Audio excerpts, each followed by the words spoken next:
Welcome back to the show, everyone. This is Bill Murphy, your host of the Red Zone podcast. I'm going to do a different introduction today for my guest for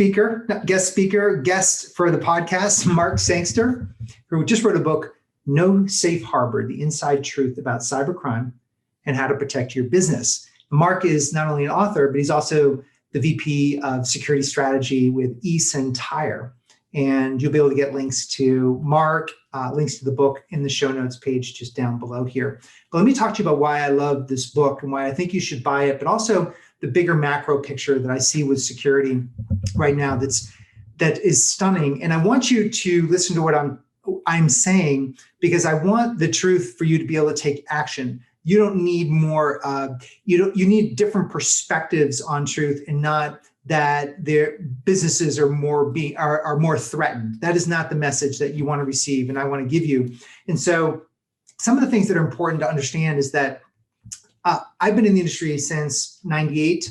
I started my business in 2001. And we used to talk about how the industry, the cybercrime, was growing, and it just trended over the drug trade. And we knew the drug trade was a big industry worldwide. And when the cybercrime industry trended over the drug trade industry, that might have been in the early 2000s. Well, here's a quote. The motives are obvious. Cybercrime is lucrative and estimated to cost the world $6 trillion by 2021. That's double the losses from 5 years ago. In terms of opportunity, most criminals, think about that, that's double from 5 years ago, double the losses. And businesses are putting more of their assets into the cloud. We've got IoT coming online, more IoT sensors, more connections to the internet. We still have 2 billion people that haven't even connected to the internet, 2 billion with a B, and there's 7 billion in the world. So it's an interesting world that we're in right now. So how do we as leaders manage this? And that's what I want to net this out with when you finally get onto the show here in a moment. So criminals, this is the other one, they're beyond the reach of law. So think about that. When you're talking to your executives, say, when we have ransomware, when we have a network takedown, when we have an incident, we're not going to be able to sue them. Not going to be able to sue them. Not going to be able to call your attorney and launch a lawsuit. So when is the last time you haven't had retribution in the Western world? So that is a tool of business. It's a cost of doing business. And so right now in the UK and the United States, the arrest and conviction rate for cybercrime is less than 1%. Less than 1%. And those cases are often tried in absentia. Why? Because you can't get to a lawless country like Nigeria or Russia or Uzbekistan. You're not going to get there. They don't have a Western law. You're not going to fight a lawsuit in a country that doesn't have a normal legal system. And so that makes this very, very challenging. So now, and all the rights are on you. So instead of placing the onus on the criminal justice system to solve it, the policies are created for the burden is placed on the companies to protect the citizens, to protect everybody else. So it's completely reverse. And this is what I love this book and I love the conversation with Mark, is when we talk about risk, we've got to break out compliance versus real security. Unfortunately, many organizations believe compliance to standards, that means compliance to HIPAA, compliance to NIST, compliance to your regulatory agency, there's 270 of them worldwide, your regulatory agency of choice means that you're secure. It doesn't. That's false. So compliance to a standard just means you've checked the boxes for the standard. It doesn't mean anything else. Emerging technology like cloud and IoT is increasing the chaos and confusion. So what do we do about it? And that's where it gets fun. That's where the opportunity is. The opportunity is on risk management. And I've been talking about this. Clearly, leaders like Mark are talking about this. So risk management is where we take a step back and we start to educate as a leader of the business. What are our highest risks? And follow an 80-20 principle. 20% of our risks, if we solve for them, we take care of 80% of our problems. It also means that we have to start looking at how we recover our systems and we look at systems that keeping them on. We look at the basics and the fundamentals of blocking and tackling and hygiene. So I want you to listen to this, and I want you to be able to sit there and go, I'm going to be a risk-based manager of IT security. And I'm going to be able to get into the tools. I'm going to be able to deal with the compliance, but I'm going to look at the risk. I'm going to look at the risk because that is where, and that's why the title of this is the inside truth about cybercrime, and risk management is your gateway out. So with that, I want to welcome you to this great conversation with Mark Sangster. Okay, Mark, I want to welcome you to the show today. We are live. Terrific. Well, almost live. We're almost live. Almost live. Pleasure to be here. So this has been great. I have read your book here. I love it. No Safe Harbor, the inside truth about cybercrime and how to protect your business. But before we jump into the book, let's talk about you and kind of your origin story. How did you go? Tell me a little bit about the trajectory of how you got started in technology. Take as far back as you like, whether it's high school, grade school, college, whatever it may be. And then let's bring it up to the book and sort of the origins of the book and the stories that you tell within it. Yeah, absolutely. So, I think way back in the day as a kid, I had delusions of being a pilot, and that didn't work out for various reasons. And, I ended up sort of, I guess walking backwards into, as they say, you always take the road you take to avoid your fate is the one you meet it on. And, I ended up in technology, and, I started out early days, I worked for companies like Cisco. I've been with BlackBerry way back when it was called RIM, Research in Motion. Yes, and, I worked on the first security or the very secure devices that they were building for the government at the time, which were kind of fun because, you would encrypt, but you would, send an email, go get a coffee, maybe get lunch to check to see whether or not it had actually gone back in the day. Right. And then from there, I kind of, kept moving through, worked for Intel, ended up, I joined a company called eSentire, which, at the time was a small security firm. And the thing that really I found most interesting about that was that the basic clients they had, they weren't the big banks, they weren't the big insurance companies. They were these small, mid-sized financial institutions and some law firms and some healthcare institutions. And these were the ones that were the most vulnerable. And I ended up spending a lot of time trying to translate the security risks into a sort of more common non-practitioner language that other people in the business, the business side of it, the executives, right, the management and so on, who didn't understand the technical risks, and often just saw it as it's hyperbole or you're selling fear, and sort of bringing them to terms with it in more of a sense of risk than as a sense of, as I say, an IT budget to manage or a necessary evil, as we've all heard, during our time. And there was lots of stories that developed doing that. A lot of clients that we worked with where we saw very interesting, sophisticated and elegant types of attacks and schemes. And what I really saw was I could keep talking, in boardrooms over and over and over, expressing these risks and these issues. And while that was effective, it was very localized. And I really started to get to a point of like, well, how do I find a voice for a platform that I can start talking about this more broadly? Because I feel like we all, or many companies, suffer in silence, right? They are a target. They have something worth stealing, and unfortunately, they don't realize that they and their peers are being hunted by criminal organizations. Yeah, I'm in the IT security business, and I've been working with CIOs for 25 years. In fact, 50. Looking at the board, 51 CIOs coming to our next innovation forum, and I talk about innovating with defense and innovating with offense, and so of course everybody wants to talk about the offense, and that's fine. We'll talk about the offense because that's fun, but the defense requires innovation as well, and new thought, new thinking, and I think the risk, especially for the mid-market CIO, is I love your approach because it is 100% needed to talk about security from a risk point of view. And I know that's one of the big theses of your book, right?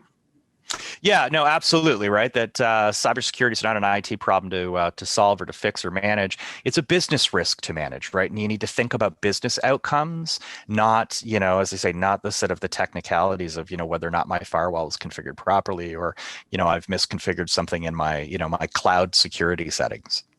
So how did you come up with the name No Safe Harbor? Lots and lots of debate, right? I mean, I think I started out with, things far more drastic like lessons in disaster and, I'd taken very much, since there are some stories in there, like, from aviation and mining and energy and so on, I was taking more of that kind of approach and, working through the publisher. They're like, well, perhaps we could tone it down a bit. And maybe, it was also a little bit of a play on the whole concept of, the sort of the safe harbor legislation or privacy legislation that there was at one point, which of course has been struck down. And that's why we kind of went to that. But it's also why, the second part of that title is, the inside story to cybercrime and, Sure. how to protect your business. Because I wanted to be very clear that this is the point, is that, we're telling, we want to talk about the stories and build them into our conversation so that we understand how they work, why criminals are motivated, or so I should say how they're motivated, how they go about doing what they do, and what the implications are and the risks for the business, so that we could give them a clear line of sight to protecting themselves. Yeah, I think the way you did the storytelling really talks about. I think people know that, okay, we got ransomware, but they really don't understand. They really understand what's behind it and the motivating forces around it. Like, we understand the global drug trade. We understand, that we got to grow things, and so I love this concept of metaphors and analogies, because we have this invisible digital ones and zeros universe in a computer that we're peering into, these browsers, and the browsers can be for the dark web or for, I guess, the non-dark web, and it's but we don't really have analogies for security risk associated with that. And maybe that's a good starting point for us right here. What's the one question what's the one story that you find most often surprises you, that people don't understand about the I'm going to call them the dark forces, but basically the underlying mechanics of these digital bad actors? Yeah. So, you used ransomware, and maybe, I can start there. Is that, I think people see this as a very sort of opportunistic, transactional, and self-evidently fake type of attack, right? I get an email from my banking service, and, the logo misspells the name, as a simple example. So we sort of lull ourselves in this false sense of security. Well, I can detect that. I'm not going to fall for that. The reality is that's not what they're targeting you with, right? They are socially engineering your company. They're looking at publicly available information. They're doing what I call cultural engineering, which is, determining who key players are, influencers, regulators, governing bodies, and so on, that they can then mimic as a way of creating an automated trust relationship, right? And that when they start to understand that it's a little more creepy than they thought it was, right? That they've done a lot to understand who their victim is before targeting them, that they're invested, that they use Fortune 500 types of approaches, right? Just so that the MBA approach we use, right? So, they resell ransomware. They work as a gang. What if it turns out they have a great way of delivering malware? Well, you can hire that transportation company or gang to deliver, to mule your malware. And then you get somebody else who's got a really effective, ransomware set. So you're hiring them for their toolkit to deploy and so on. And, why are they doing this? They're doing it to, reduce time to market, reduce their operational costs. And because it's of a high efficacy, there's a likelihood of more revenue, right? So increased revenue, decrease costs, it's profit by, any business person's definition. And when they start to understand that they look and smell and think just like you do, that's where I think execs sort of wake up, because they suddenly realize, like, oh, hang on, I am playing this game of chess, and I'm playing against a well-armed, well-funded, and highly talented adversary.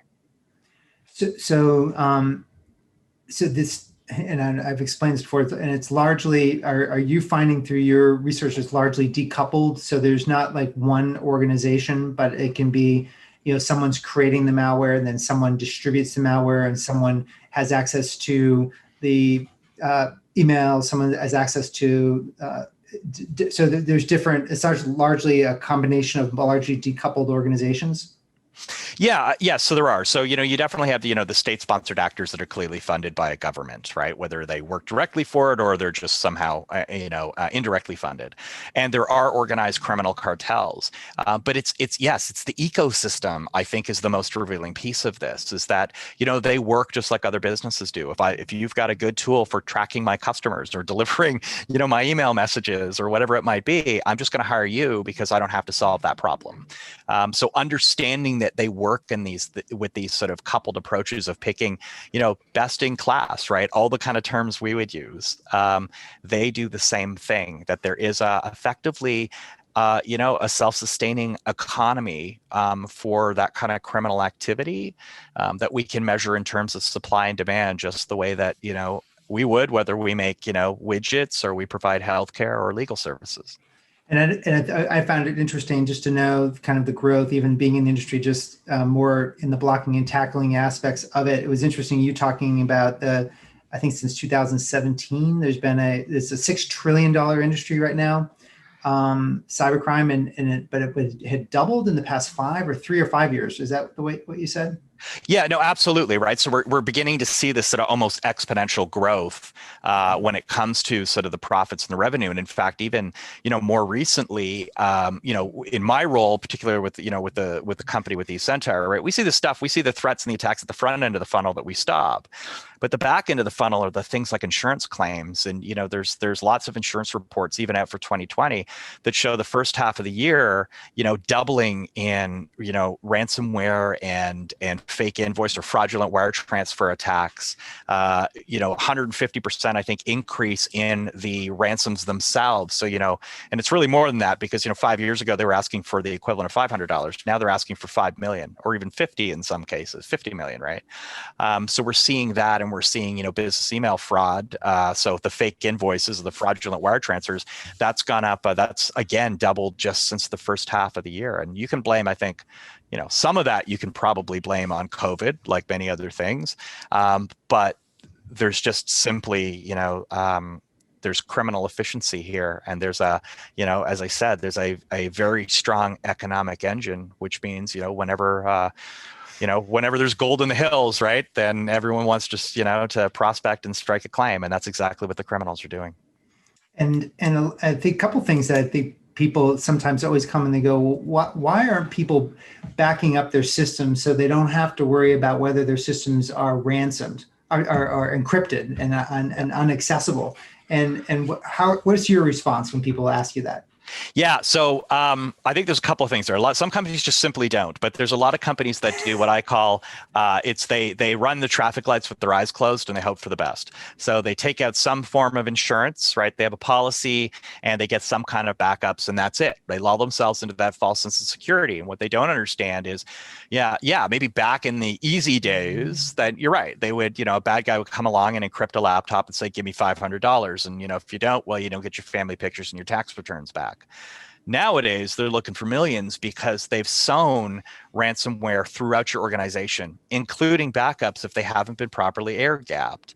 And then they detonate in a coordinated effort. They're looking or seeking a massive operational disruption. So whether they take down a factory or a hospital or a bank. Yeah. And now that they know you can't conduct business anymore, now they're negotiating a ransom. So, we're not talking $500. We're talking 500,000 or 5 million, or in some cases even we've seen, I think 46 million was the biggest one I've seen. So it's a lot harder to eradicate, and it's not as simple as, well, I have backups and, I bought some cyber insurance, so I'm good to go. Yeah, and it's in the mid-market, which you and I were just talking about, small to mid-market. Mm-hmm.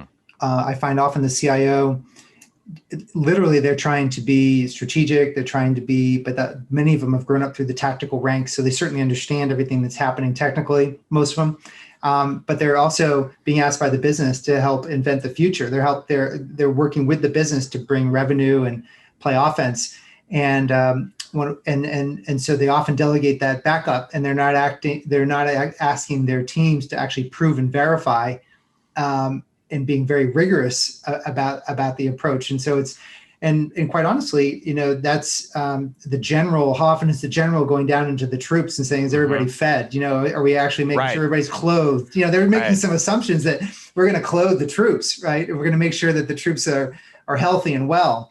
But it's an easy thing to. And then you talk about this concept of wolves at the door. I thought that was great. Chaos, invisible gates, and then wolves at the door.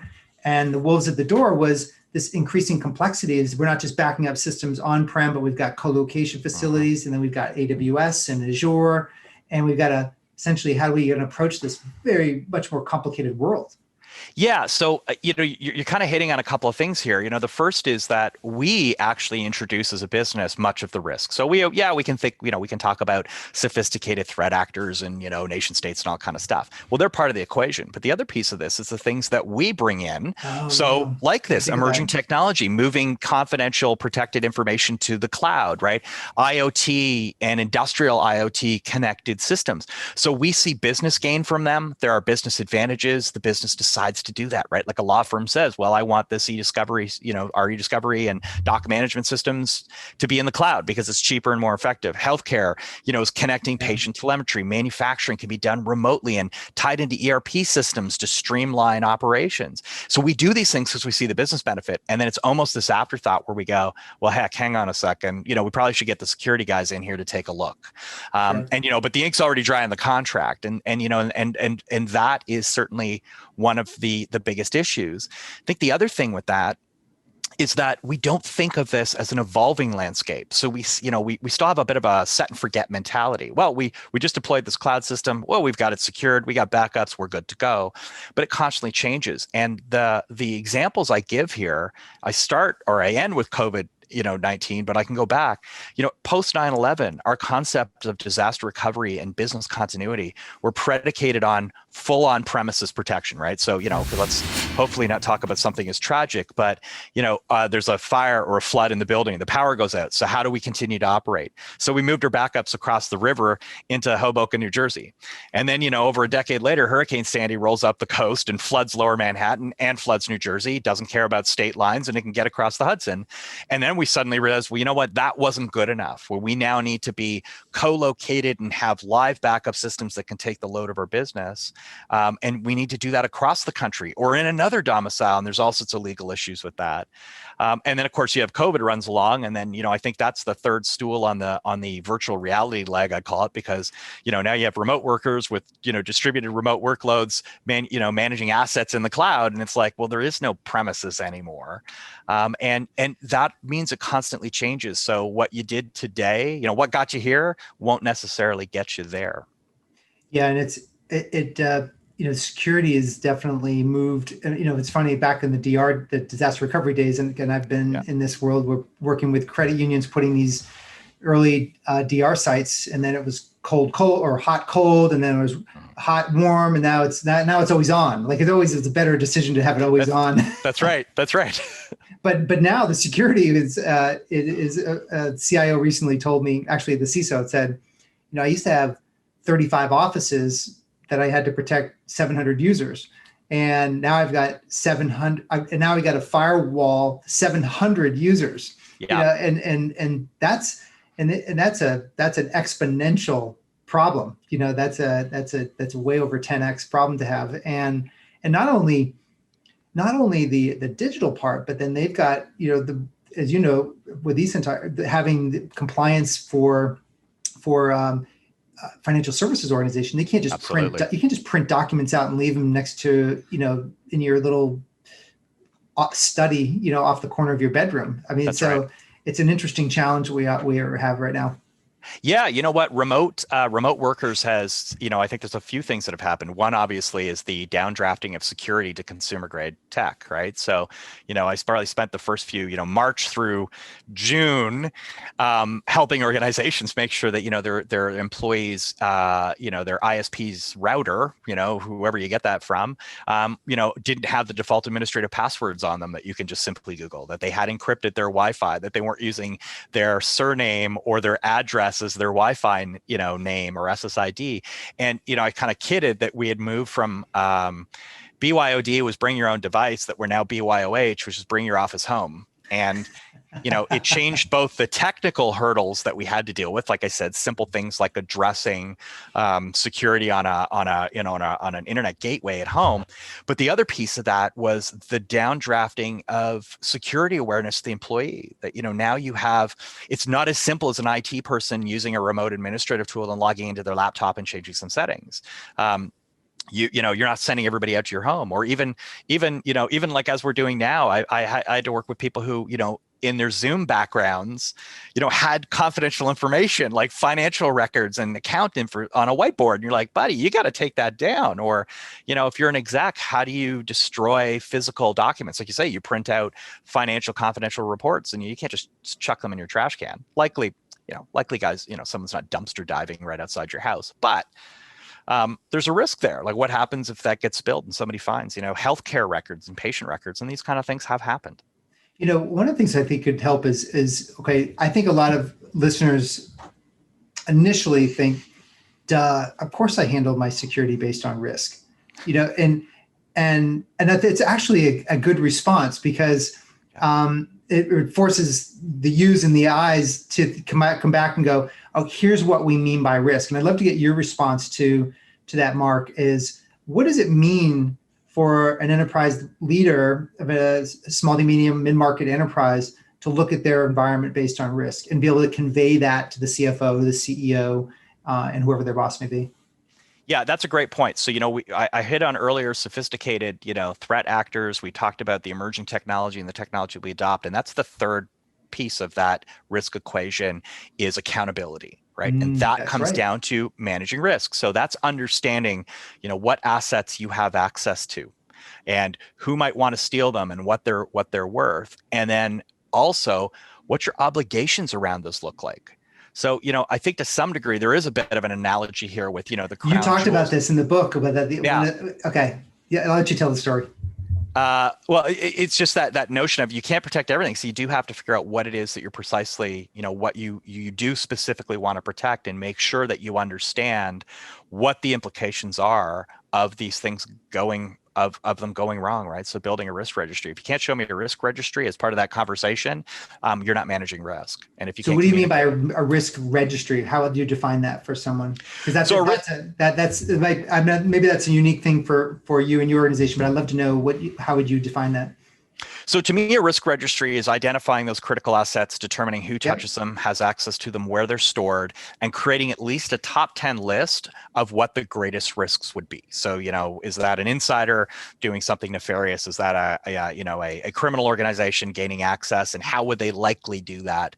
And then having some kind of measure, if it's a 1 to 10 scale of, where your risk stands today, and then a measure of where you want it to be and whatever the steps are that you're going to take. So creating a bit of a maturity model.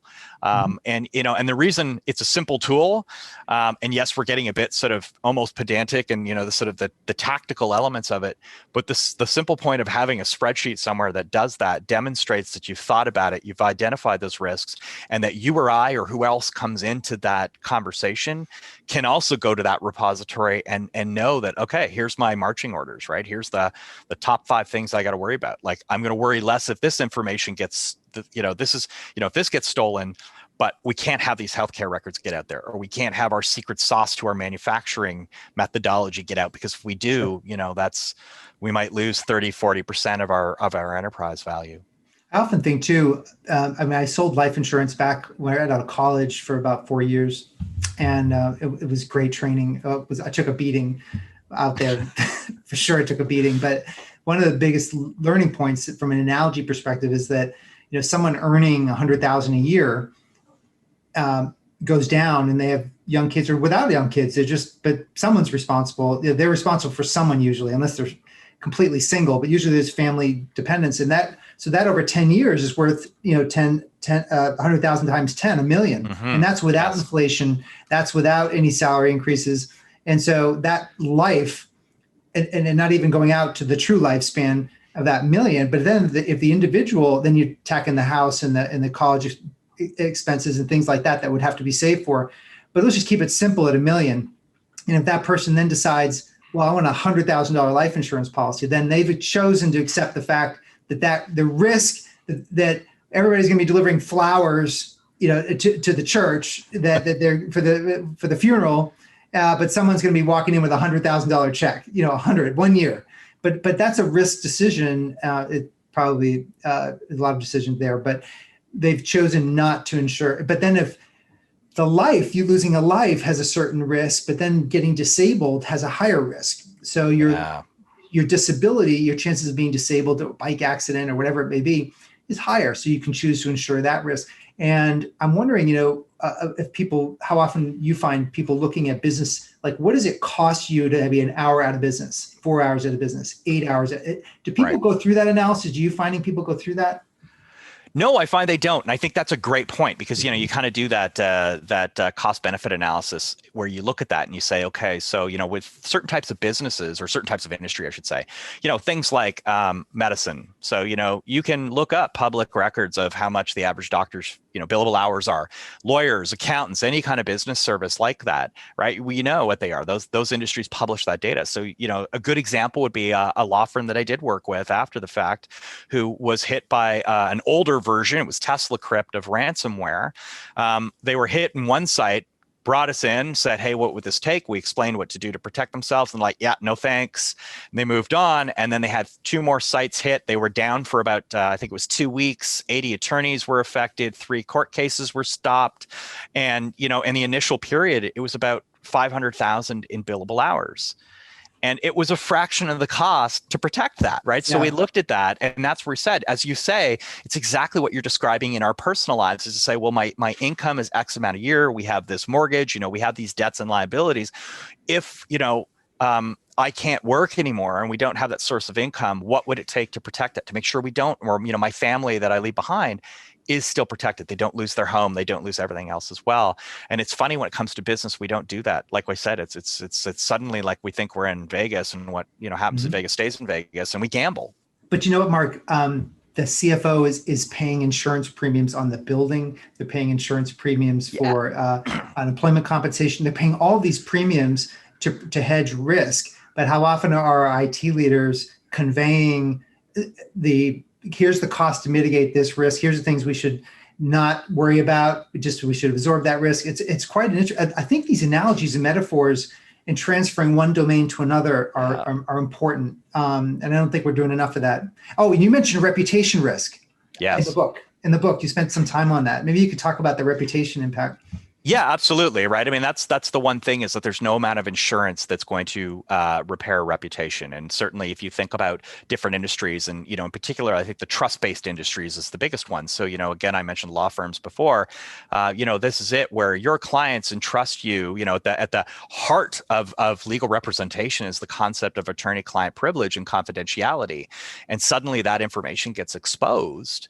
That's a hard one to come back from. And, at some point, reputation in other ways is, it's not something you can repair with money. And I certainly tell the story of some airline pilots who were blamed for an event, and they got to the point where like flight attendants wouldn't fly with them, and they felt like, even though they still had their jobs, that it was this horrible toxic environment. And they got to the point where I think two of the 3 pilots quit. One became a school teacher, another one went to Costa Rica and flew small airplanes and farmed down there. And it's you can't, sometimes you just simply can't build back the trust like that. And we see the same thing in investment with hedge funds and smaller financial institutions, where if you've lost millions of dollars in fraud, that may cause what we call a redemption call, which is those very wealthy investors say, I want my $150 million back because you guys can't manage it properly.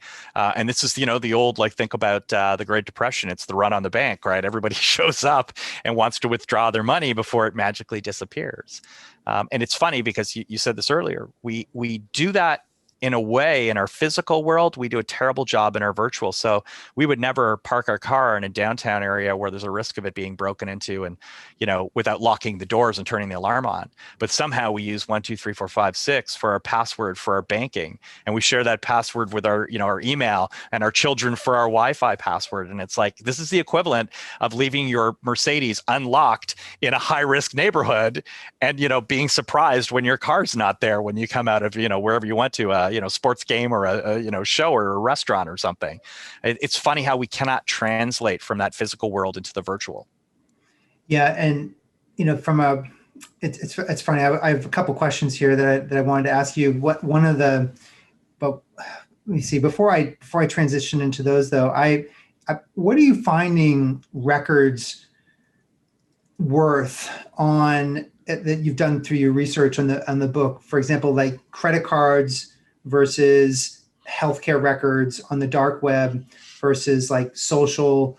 Yeah. Just again, I'm trying to get into some of the people listening that may be like, well, I'm not sure where my risk is. I'm not sure if my stuff left, how much risk I'm going to be at. And I'm curious if you know the answer to that, either through the eSentire background or the book.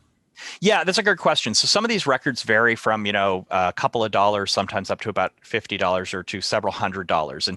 And there's a couple of factors here. One is the actual value that it can be resold on the dark web. And the more information they have, it's almost exponential in the value gain or growth. So, if they have your username and your password, that's one thing. But if they have your date of birth and they have credit card information or your home address and so on, all these factors they would use to effectively steal that identity, the value goes up. So it goes from several dollars up to, 150. And then from a business perspective, on top of that, you have what it would cost to clean that up, right, to fix it. There's usually about a tripling on that. And then you also have the penalties. So if you look at things like the FTC, any of the filings against large healthcare institutions where there's been major data breaches, you're usually paying a fine that's somewhere around $1 to $2 per stolen record. So usually you're talking, say, millions of records. So you're now talking a couple million. You usually double that because you will also have cleanup costs. And that's a side that companies never look at, is when you see these major breaches like Equifax or Marriott or something, when the FTC comes along and they find them, everybody looks at the settlement payment because that's easy. Nobody looks at what's called the corrective action plan, where they now say, well, you have to hire a new security person and build out your team and deploy this kind of technology and so on. And as I said, that's usually 2 to 3x, and it's an ongoing cost. So when you think of a fine, the fine's the easy part. If you pay $2 million for that fine for all those patient records, you're probably talking about $6 million in operational liability that you've taken on after the fact. So it's far cheaper to not have a conviction on your record, I think, than it is to be a felon, per se, and effectively have to operate at a much higher cost of doing business. Yeah, and one of the things that I was reminded of, and actually I might have learned it, I didn't realize, it's kind of a combination. What was important about reading your book was it reminded me of things that I knew, but it gave me a deeper appreciation for the fact, for example, legal world can be a business tool. And you can budget for legal expense because you're going to go after someone in the year. They're going to have to go after someone to protect your interests. That's right. So, however, if in this case, I'd love for you to talk about the nobody's got your back concept and legal recourse. Oh yeah, absolutely. Right. So I mean, there's the class action suits that come out of these types of events, and there's some recent things that have come out even after the book. But I talk a little bit about, I think, Capital One, where you had 110 million records, credit card records, were stolen and exposed. Now, there's a class action suit that's resulted from that. And just recently, the judge in that suit found for the plaintiffs and is allowing them to effectively discover and turn over the incident response report. So now that all that information, which is effectively the blueprint for what went wrong, what you weren't doing right, and how it all happened, is now in the hands of your legal adversary. So there isn't anyone there to protect you, and insurance is only going to go so far. And I think there's this false sense that somehow if you're regulated, it's almost like you're protected, right? So, well, we have this compliance standard we meet. We're a hospital, like we meet HIPAA, or in finance, we meet, pick your alphabet soup of regulator, depending on which aspect of finance you're in. And that somehow, because we're meeting their standards, we're safe. And I've dealt with that drives me crazy. Yeah. And it's compliance. Yeah, compliance is not security, and it's not privacy, right? They're three sisters. They overlap, but they're not the same thing. And I mean, the number of companies I've worked with where I'm like, yep, you're 100% compliant. You're also 100% owned, right? And that's the bad news. I mean, the funny thing is that, again, we have analogies for this. We have auditing standards for auditors that'll come in and audit your books, but they're following a GAAP accounting principles. So they know what a balance sheet and income statement, debit and so it follows a standard. But they're not, if you're not making money, they're not telling you how to fix it. So they're just saying that you don't comply, but they're not telling you how to fix something. And so that's it's really interesting how much weight we put in the compliance side of the fence, which is really just a government regulation, and versus actually keeping threat actors out. It's interesting. I thought I was the only one in the world who was aggravated with that, but it sounds like there might be two.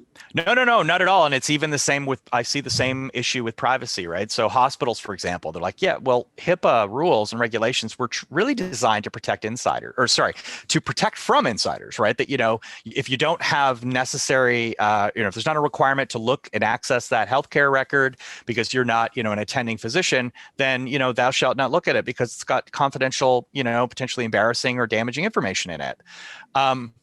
That's what it was designed for. It wasn't designed for the notion of some cyber criminal on the other side of the world who knew how to steal millions of these records so they could either resell them or defraud some insurer by, doctoring up fake, claims, right?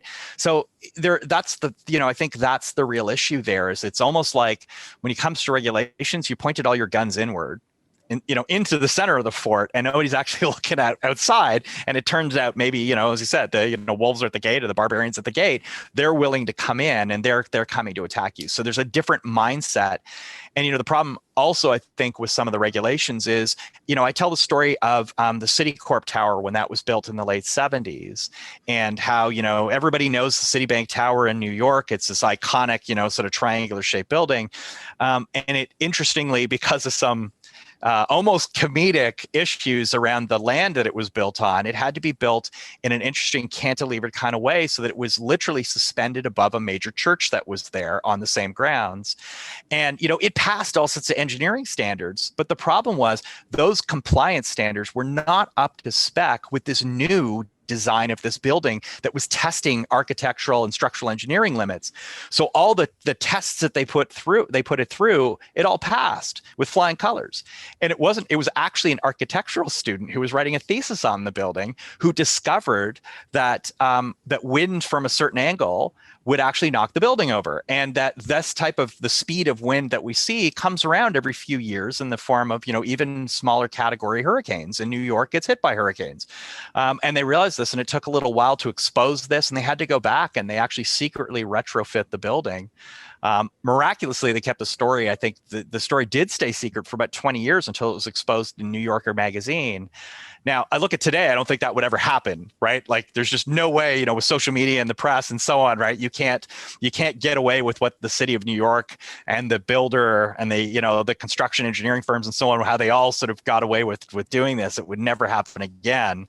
But it's an interesting tale for multiple reasons. And, one of the biggest ones, there's two big things I think in this. One of them is what we've touched on here, is that compliance, is often lagging. It's years behind in design. It's not cutting edge. It hasn't thought of IoT or cloud. And if it has, it's in generalities, but there's no specifics yet that sort of give us the practical guidelines of what to do to protect ourselves that are proven and tested methodologies. And then the other part of course, is the ethical obligations here, which also kind of relates back to your point about no one's got your back, which is, you have to look at cybersecurity as another element under fiduciary care, right? Confidentiality, being transparent, exposing risk to your shareholders. So when you discover these problems, you're not, this isn't the 1970s where you might be able to sort of quietly make it go away while you fit it in the background.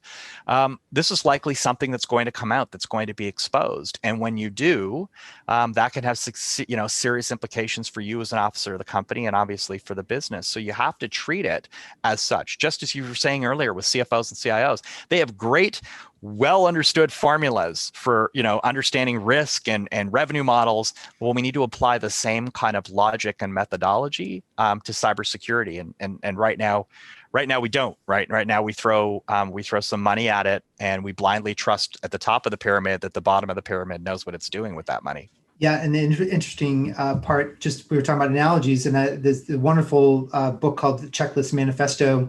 And he talks about one of the industries, or the airline industry, building industry, and healthcare. And we lose still to this day, 300,000 people a year in the Western world due to infection caused by during surgery. And with the fleet of people that are in the ORs with these patients, we're still losing 300,000. And the person, Atul is his first name, they developed this checklist, and people were horrified that all these smart people that knew all of this about healthcare had to come up with a checklist. And they're still losing people. But the checklists have made things drastically better. And then they deployed checklists for buildings, because buildings have all these third-party subcontractors. There's not people employed by one company, sub upon sub upon sub.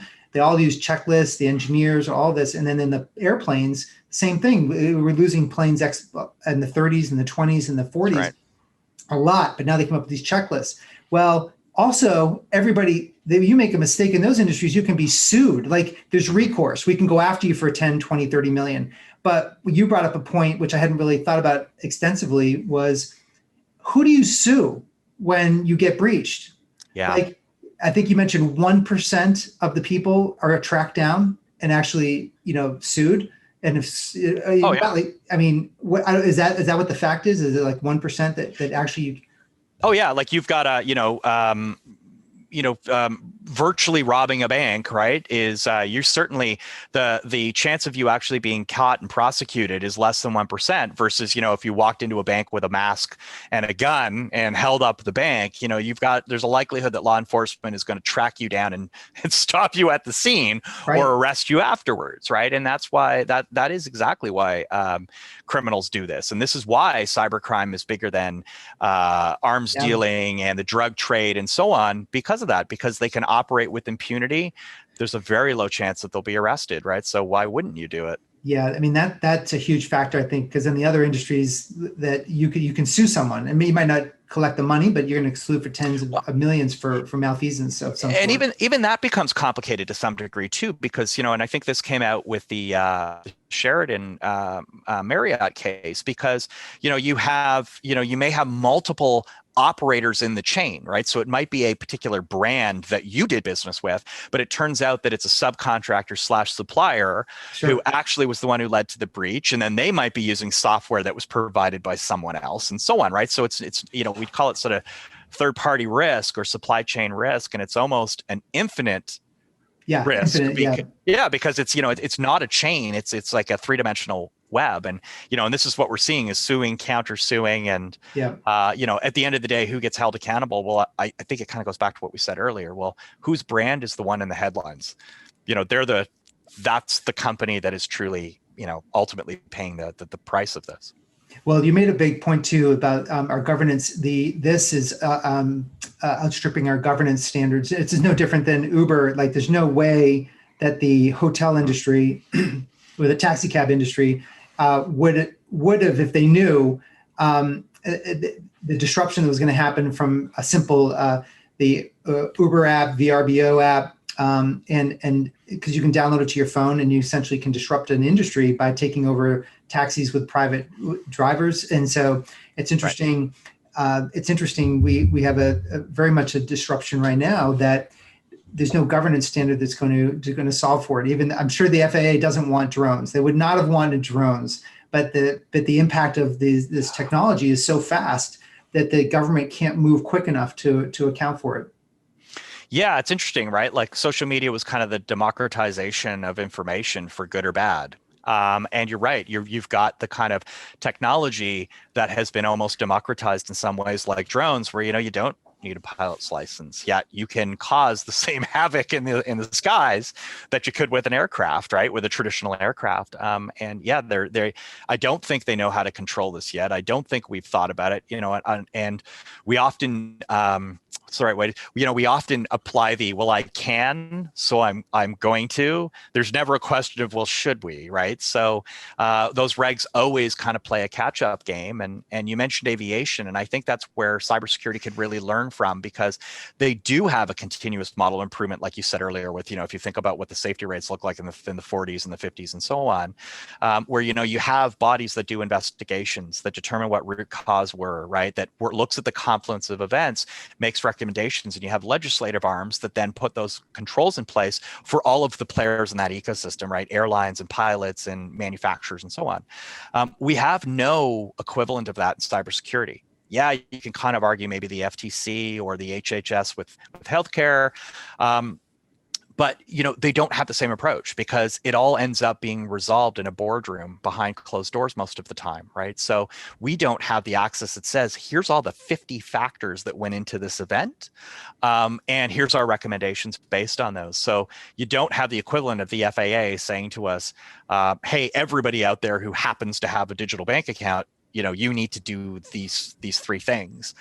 There simply isn't that kind of playing field. There aren't the checklists like you're talking about in healthcare, right? To make sure that medical equipment is sterile, right? There are in some ways, but a lot of it is down to practitioner expertise, and it's almost like village knowledge or something that's passed along through experience and skill, and there's no way of actually spreading that vicariously, right?